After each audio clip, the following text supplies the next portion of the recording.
Hi, it's Dr. Centeno, and I'd like to get into a patient this morning that's kind of interesting. She has a CCI Type 2B, as you can see from the image here, with the C1, C2 overhang. And she clearly needs some sort of upper cervical stabilization. She's hypermobile and has upper cervical symptoms. Now, the concern is that one of the surgeons told her that she needed surgery. This is one of the much more aggressive surgeons out there.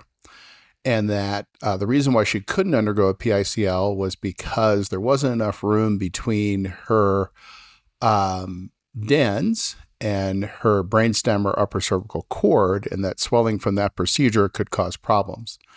Now, really haven't seen that. I think we're up to around 1,500 procedures right now.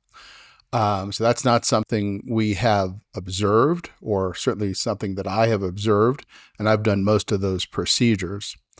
If we look at her metrics, they're completely normal. And I think she was told that she had too big of a pannus back here. There's not a large pannus back here. In fact, it's a relatively mild to moderate pannus. Pannus is this area back here where there's swelling in the upper cervical bursa. So that's not a problem, meaning we've seen patients with far bigger pannuses than this that have undergone PICL without any issues. Again, if you look at her upper cervical metrics, her Grabb-Oakes is normal, her clivoaxial angle is normal, her translational BAI is normal. From flexion to extension.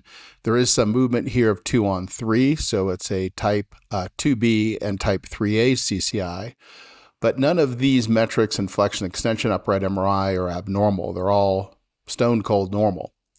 So there really isn't much rationale behind the concept that somehow some swelling caused by injecting her upper cervical ligaments is going to lead to problems. And I suspect, as I told her, that she's getting the hard sell on the surgical side.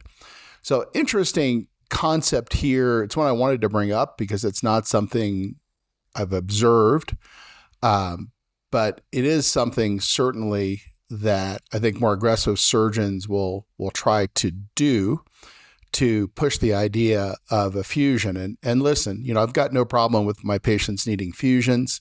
I've sent many patients to fusion through the years who absolutely need it. Having said that, the absolute safest thing to do is to try to avoid a fusion. And obviously, if you can't, you can't.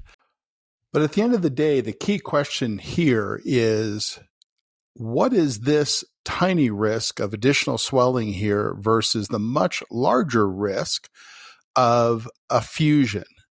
And that's really the calculus we should be discussing. You know what to do. Like, share, comment, subscribe. Thanks so much for watching and have a great day.